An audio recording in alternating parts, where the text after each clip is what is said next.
¿Me Sí, yo escuchan? escucho bien. ¿Sí? Ahí está.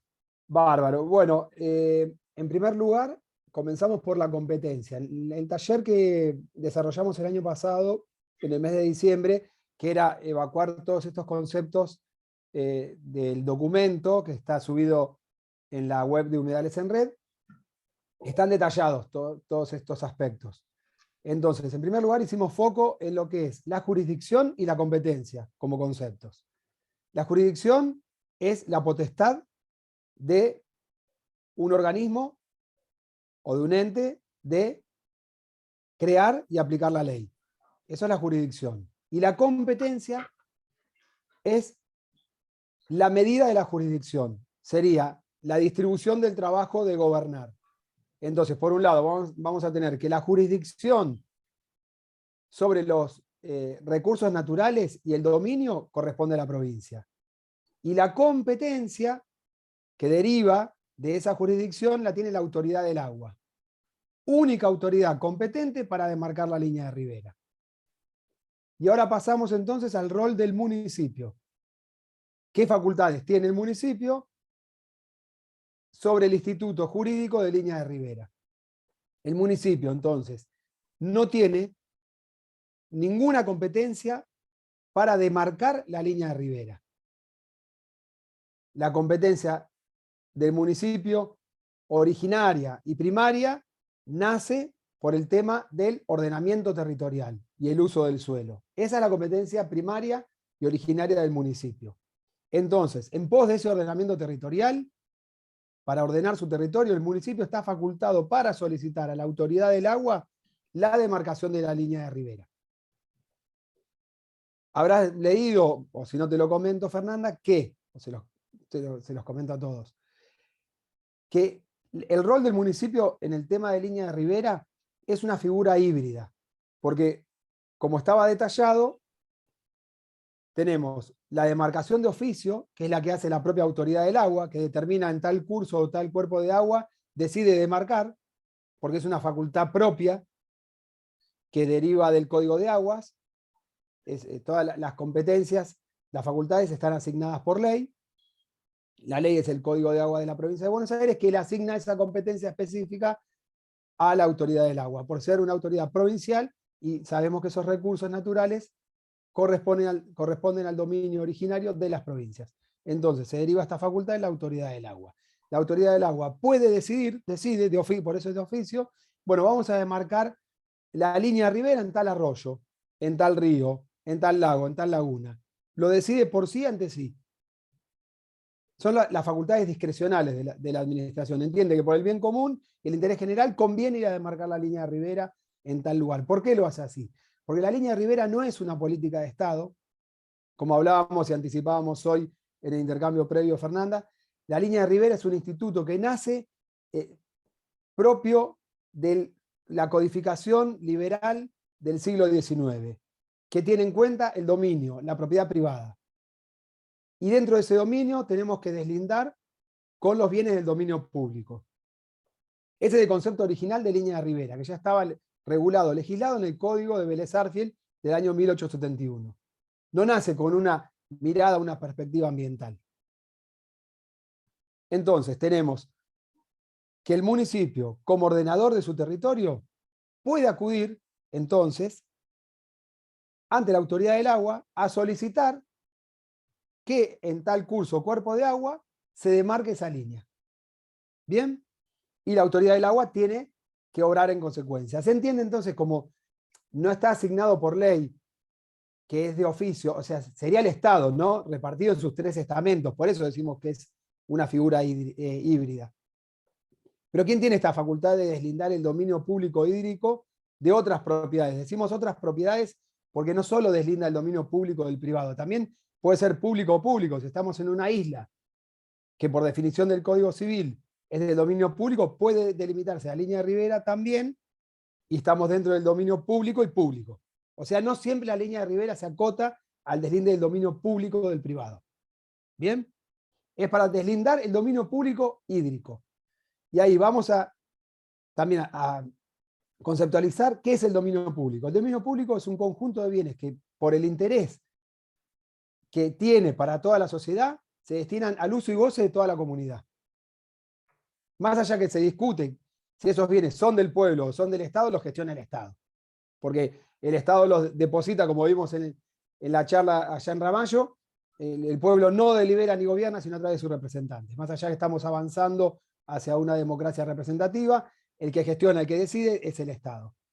Entonces el Estado va a ser el que decide cuándo va a demarcar esa línea de ribera. El municipio, ¿qué competencia tiene? Le va a solicitar a la autoridad del agua que demarque la línea de ribera.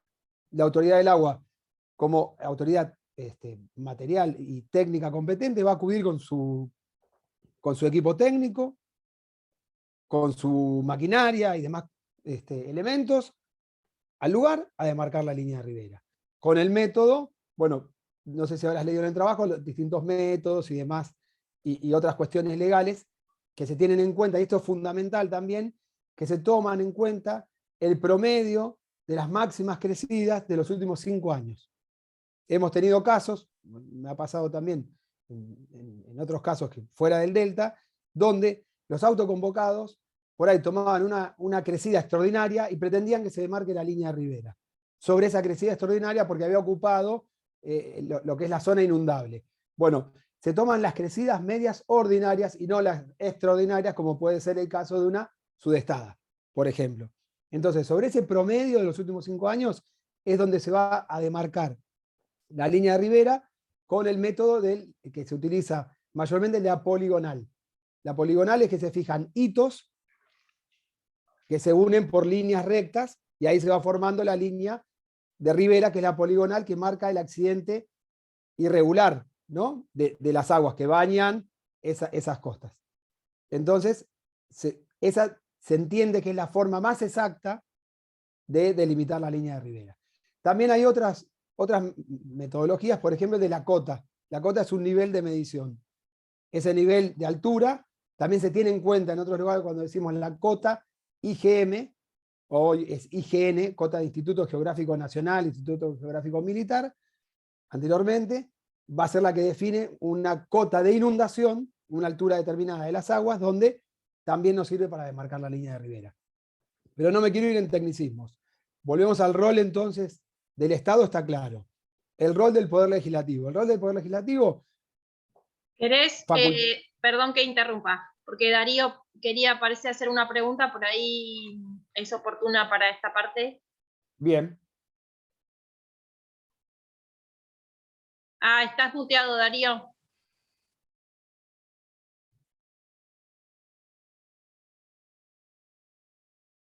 ¿Le escribo por el chat, Mari? Sí, a ver, espérate. Sí, escribe. Ahí está. ¿Escuchan? Ahora sí. Ahora sí. Estaba muteado. Buenas tardes, ¿cómo andan? ¿Cómo andas, Darío? Bien, bien. No sabía si anterior a que yo entre habían dicho que desarrollaban el punto y después sacábamos toda la duda, pero esto era específicamente sobre esos 5 últimos años, que justamente si nosotros llegamos a pedir línea de ribera ahora, como que uno vería que quizás estemos perjudicados, ¿no? Porque hubo una bajante. Extrema. Totalmente. Totalmente. Es así como vos decís. Porque no es, 10, 15, son 5 años y venimos, van pasando los años y evidentemente vamos a estar perjudicados. Y el tema del terraplén que ustedes fueron, que también no dejaría, si fuera el caso que estos últimos 5 años, contrariamente a lo que viene pasando, hay inundaciones, no estaría dejando que el agua siga para después poder demarcar bien la línea de la ribera, porque hay un tope ahí. Claro, hay una alteración. Bien. Está perfecto, tu pregunta está perfecta. Lo que hace la línea de ribera es demarcar el límite natural con las crecidas, promedio de las crecidas de los últimos 5 años. Cuando hay una alteración del cauce o de la ribera, es a través de una obra. En este caso, una acción antrópica, una acción del ser humano. Esa obra tiene que estar autorizada. Toda obra que no está autorizada se toma como clandestina. Por lo tanto, el mismo Código de Aguas define esta situación y es su competencia y su función de policía ordenar que se repare, se remedie ese ambiente y se lo restituya al estado en que se encontraba originalmente. Porque justamente esa obra nunca estuvo autorizada. Hay un artículo del Código de Aguas que autoriza a los propietarios ribereños a realizar obras en defensa de su ribera y de su margen. Pero esa obra tiene que estar autorizada dentro de los 10 días por ADA. Si no está autorizada, el propietario debe reparar esas obras, remediar y dejar todo en estado original. Pero sí, la obra, en tu pregunta puntual, es clandestina, no está permitida. Por lo tanto, lo que estamos hablando es, en primer lugar, es de una situación ideal, la que debería ser. Si está alterado por una acción antrópica, debería denunciarse esa obra clandestina para que la autoridad competente actúe y obre en consecuencia de esa denuncia. Entonces, está completamente alterada la situación natural del ecosistema, sin autorización de ADA.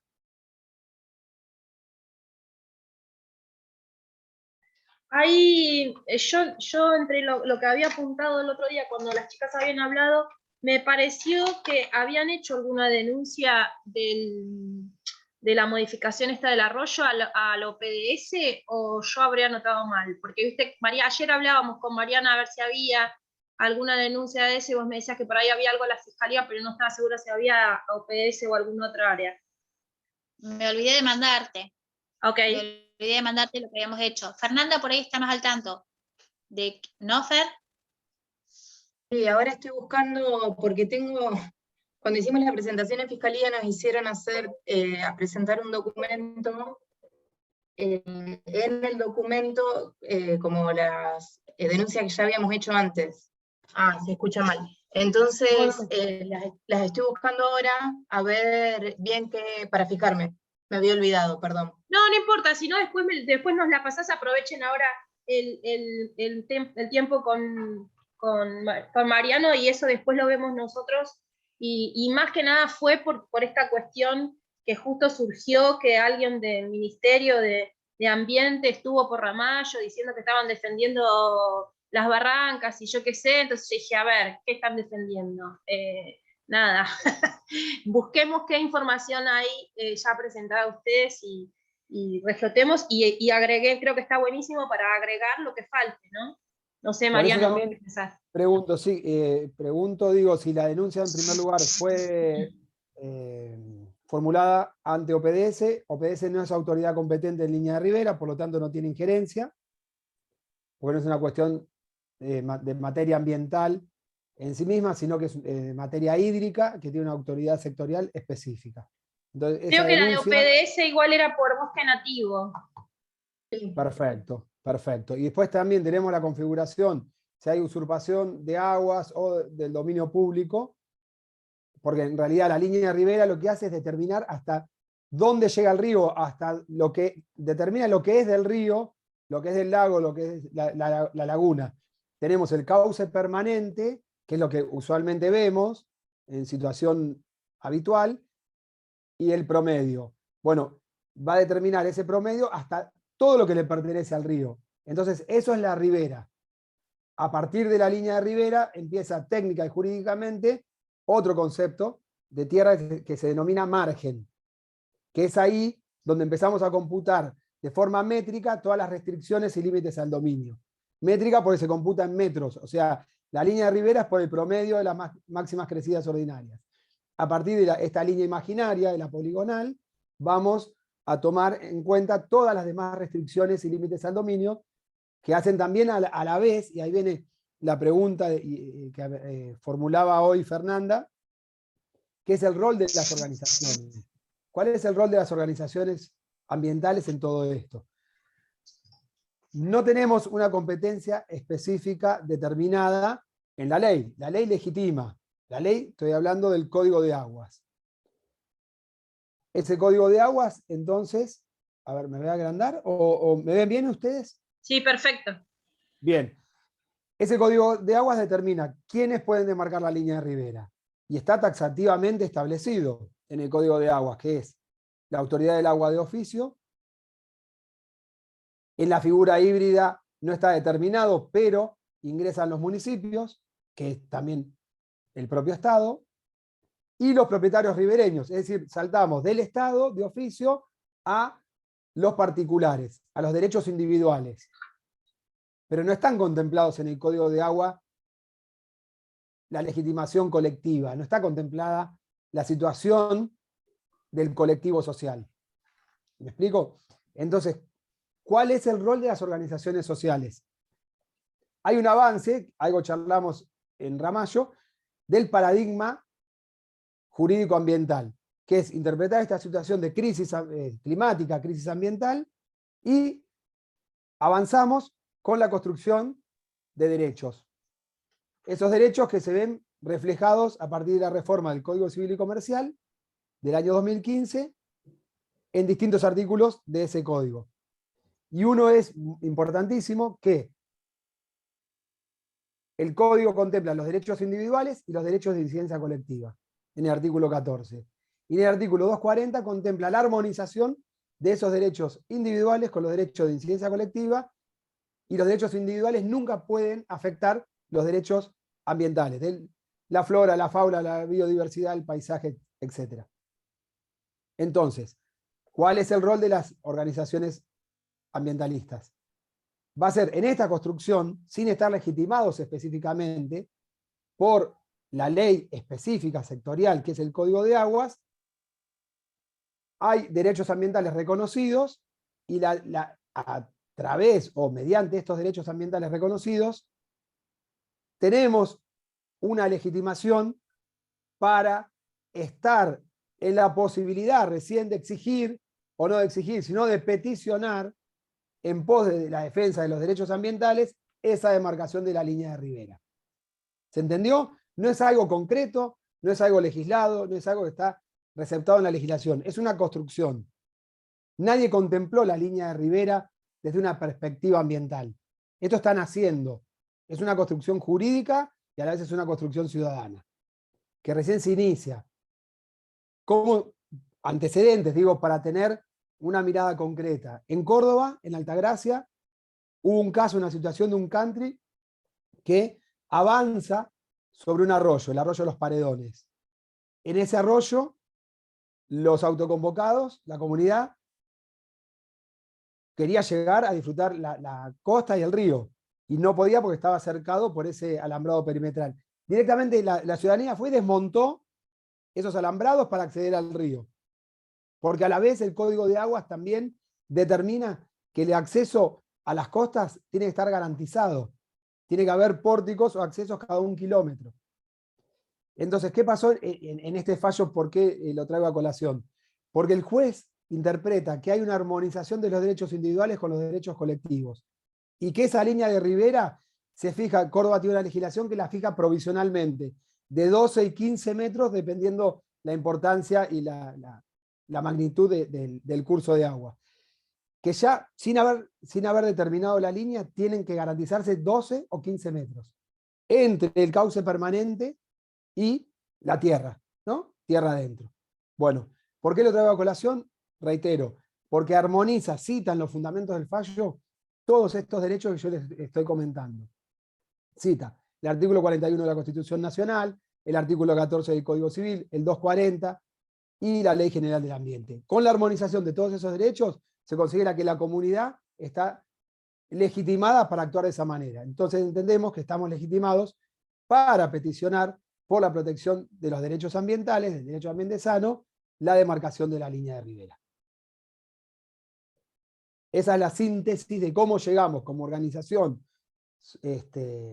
socioambiental a pedir una demarcación de la línea de ribera. Ahora, la Autoridad del Agua nos va a tomar esa petición y de forma primaria no nos va a hacer lugar.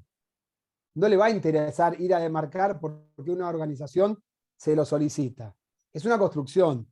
Por eso hay que intentar distintas vías y generalmente la vía que tiene mayor impacto es la del Departamento Ejecutivo, la del Intendente, que solicita a la Autoridad del Agua. Esa es la vía más directa. Por eso la línea directa entre la ciudadanía y el Intendente, y presionar para que el Intendente sea el que solicita, esa es la forma más, me parece, eficaz de lograr una demarcación de línea de ribera que solicita la comunidad. Que eso no obsta a que la comunidad haga su presentación y en esta construcción ciudadana avancemos y marquemos agenda, que es un poco también la connotación y el sustrato de todo esto. Ya tenemos unos antecedentes nosotros, hicimos en las 3 provincias, también armonizando leyes, porque también en esto hay que ser un poco creativos. Acá tenemos muchas leyes, el derecho ambiental se caracteriza por la dispersión normativa. En esa dispersión tenemos que tomar elementos que nos sirven, unirlos y hacer planteos. Uno de ellos fue, el que le comentaba a Fernanda hoy, que es armonizar estos derechos ambientales con línea de ribera y con la adaptación y mitigación del cambio climático, con la ley específica de presupuestos mínimos y los servicios o funciones ambientales que prestan los humedales. Entonces tenemos que la línea de ribera es una herramienta de derecho vigente y actual y aplicable para conservación de humedales. Y esos humedales, ¿qué rol juegan en la adaptación y mitigación del cambio climático? Con los servicios o funciones ambientales que prestan, tenemos que son reservorios de carbono, que mitigan inundaciones, que depuran el agua y todos los demás servicios o funciones que conocemos de los humedales. Entonces, con esto hicimos presentaciones en Entre Ríos, en Buenos Aires y en Santa Fe. Hasta ahora hemos obtenido respuesta en Entre Ríos de la Secretaría de Ambiente. No así de la autoridad específica de línea de ribera, porque como hablábamos, Fernanda, línea de ribera es un instituto de derecho duro, es deslinde del dominio público del privado, así nació concebida la línea de ribera. Ahora hay toda una corriente doctrinaria y se empieza a ver una corriente jurisprudencial con este fallo que les mencionaba, que podemos avanzar en la construcción de la solicitud de línea de ribera a través de las organizaciones socioambientales.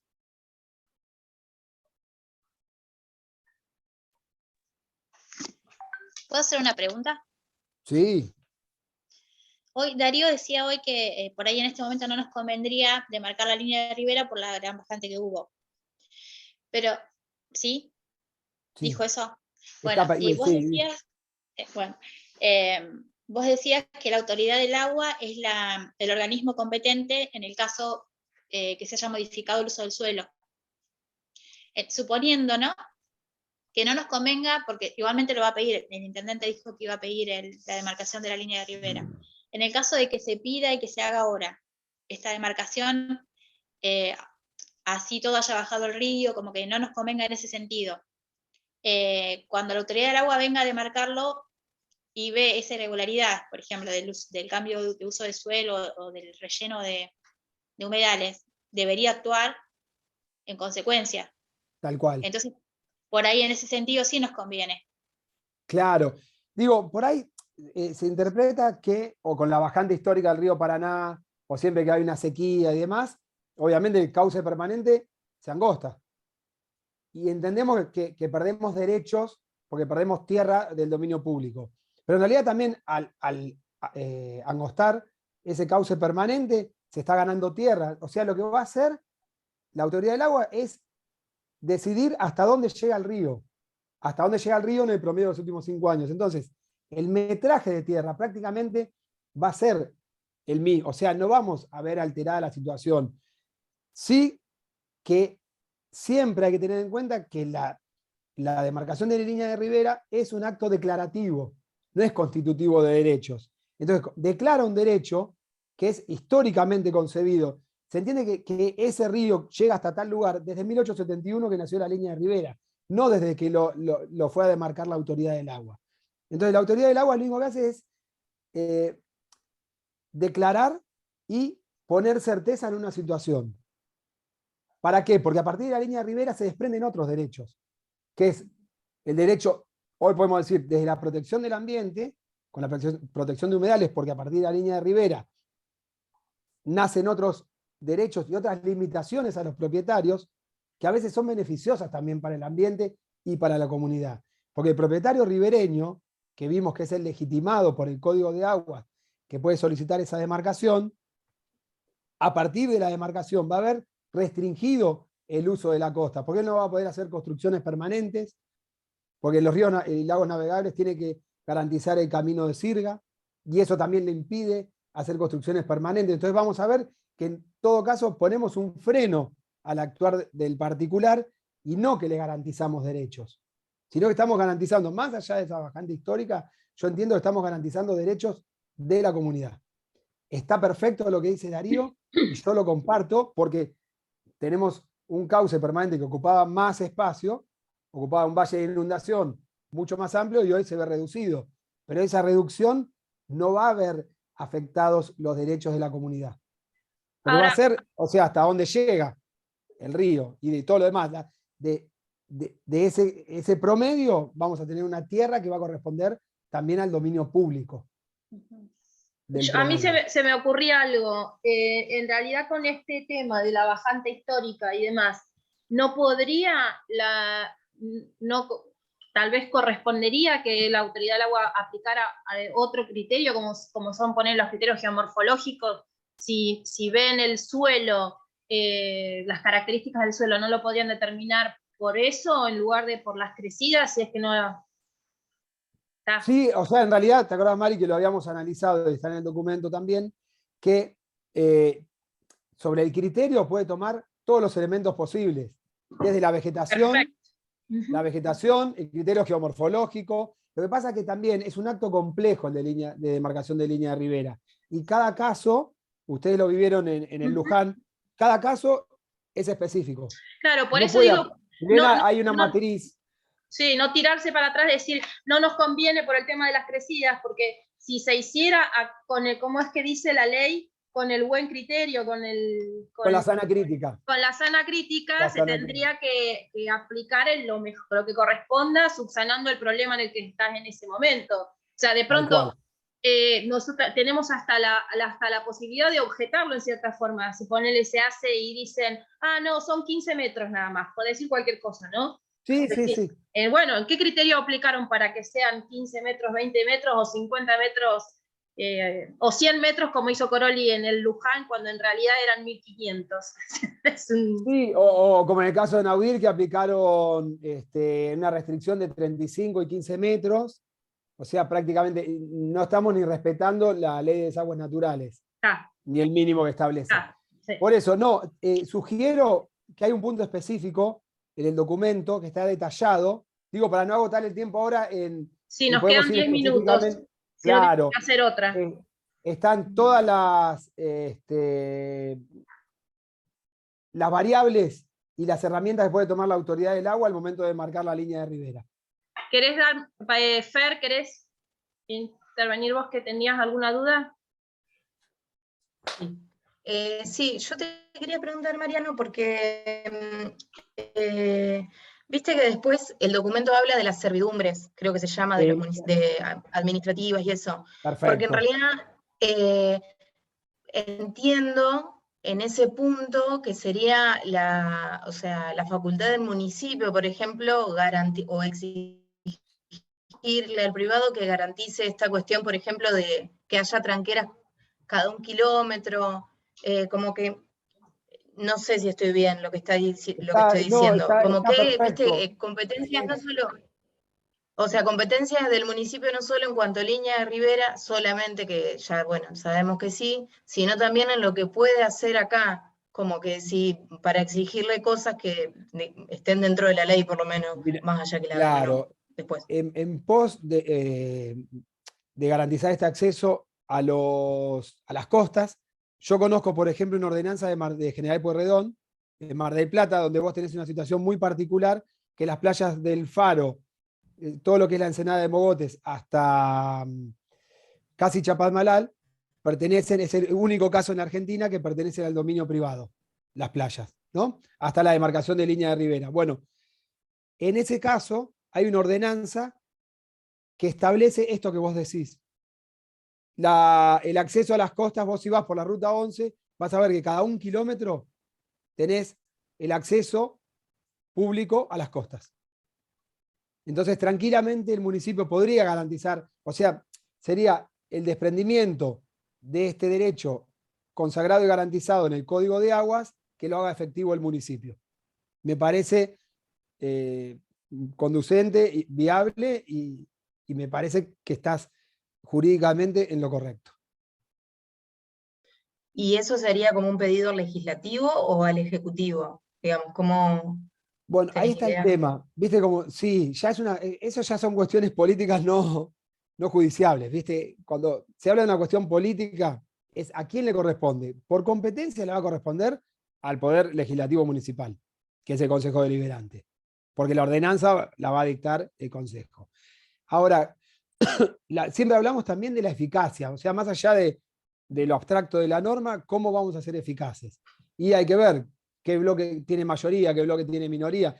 Por ahí me ha pasado, muchas veces los legisladores, los ediles de la oposición, son muy permeables a recibir todo este tipo de inquietudes porque saben que nunca las van a poder, o sea, te garantizan la presentación de la iniciativa que nunca se va a concretar, quedó bien con vos, pero en realidad el derecho nunca lo consagraste. Entonces, ¿cómo somos eficaces? Y hay veces que hay que analizar el contexto, la situación, si el poder realmente lo tiene el intendente, si está repartido el Consejo Deliberante, cuál es el número, si hay consenso, si no hay consenso. Entonces, hay distintas formas. Una, como hablábamos hoy, y que se expida, que manifieste su voluntad el Consejo Deliberante, le puede reclamar al Ejecutivo, en muchos casos, lo he visto. En otros casos, directamente el Ejecutivo envía su iniciativa y la recepta del Consejo Deliberante. Pero es un análisis muy del caso en concreto. Digo, estoy planteando hipótesis que se dan en la práctica y entonces hay que estar atento a ese juego de correlación de fuerzas, me parece. Pero el aspecto central, o sea, el abstracto jurídico, me parece que tu planteo es excelente. Porque de acá, porque ¿qué pasa? El Código de Aguas lo tiene legislado y reglamentado. Tenés todo, hasta el itinerario que deben seguir los particulares para no afectar el dominio privado, tenés todo. ¿Cuándo se aplicó? Nunca. Entonces, tenemos la ley, siempre hablábamos que la ley, a veces, más allá de un precepto imperativo obligatorio, es una pauta de conducta. Parece como fuera, bueno, una pauta que deberíamos seguir, pero que no siempre se aplica. Entonces, ¿cómo la tornamos aplicable, exigible? Y esta es una vía. Tenemos este derecho, no lo garantiza nadie, la autoridad del agua, que tiene 6 inspectores para toda la provincia, no va a bajar a veces al territorio para venir a contemplar estas situaciones, se puede iniciar el camino por el Departamento Ejecutivo y si no, también por ambas vías, por autoridad del agua, presentarle al intendente y viceversa. Entonces vamos cercando, siempre el secreto es acorralar un poco a la gestión. Perfecto. Bueno, según el tiempo nos quedan 3 minutitos, así que si quieren aprovechar, o si no, generamos otra reunión, como quieran. No sé cómo está el de tiempo igual. Como quieran, yo a disposición. No, yo creo que pregunté todo lo que tenía, para, todas las dudas para sacarme. Buenísimo. Darío. No, quería agregar lo que decía Mariano, no, por ahí es como uno piensa rápido, a lo mejor no nos conviene, pero estoy convencido de que sí hay que avanzar y que bueno, hay que buscar de trazarla y en base a eso, como bien decía él, uno empieza a adquirir derecho, una vez que está trazada la línea, ahí realmente se empieza a ver cuáles son, cuál es la parte que le corresponde al privado y cuál es la parte que tiene que dejar para la parte de la ciudadanía, y bueno, obviamente que en el contexto ambiental, todo lo que nos ayuda, ¿no? Así que no, está claro y estuvo muy bueno. Yo creo que sirve, perdón Mari, que es empoderar también, porque tomamos conciencia de los derechos a partir de ahí. Nada más. Perdón Mari, te doy la palabra. No, que la verdad que me surgió la duda siguiente, por el año también en que se hizo eso, esa obra que estamos suponiendo que es ilegal. ¿No pensás que existiría la posibilidad de que eso tuviera algún tipo de aprobación de la autoridad del agua, que no lo hubieran verificado la gente de Ramallo? Si quisiéramos primero saber eso, ¿qué habría que hacer? ¿Ir en búsqueda de algún expediente o pedir un informe? ¿O no conviene? ¿O directamente conviene decir esto es ilegal y determinen la línea de Rivera o algo así? No, ¿Se puede? porque en realidad nosotros tenemos, que no sé cómo quedó con formato de denuncio, que llamamos a hidráulica de la provincia. Ajá. Digamos, vinieron ingenieros de hidráulica. Yo no me Ah, ok. acuerdo en qué quedó, y bueno, ellos así, off the record, nos dijeron que estaba todo mal, que no había autorización, y ellos iban a elevar el informe correspondiente hacia provincia. Pero bueno, lo tendríamos que buscar, porque me acuerdo estuve presente y otros compañeros también en esa Bien. oportunidad. Ah, ese Así que dato no lo. hidráulica también. Perfecto, porque es autoridad también competente en materia, bueno, como dijiste, de obras hidráulicas. Así que Perfecto. hay una superposición y también actúan en sinergia a veces, ADA y DIPSO. Bien. Igualmente Bien. tampoco está contemplado en el cambio de zonificación no se hizo. Así que desde ese sentido también. Eso es muy importante tener en cuenta porque todo loteo, resonificación y demás tiene que seguir hoy, además de la demarcación de línea de ribera, un procedimiento que se llama el IPAR, que lo hablamos, el informe de prefactibilidad ambiental regional, CUS, de cambio de uso del suelo. Y cuando es para conjuntos inmobiliarios, es el IPAR-CI, conjuntos inmobiliarios. Y tiene que seguir el CUS, lo pide el municipio. Toda resonificación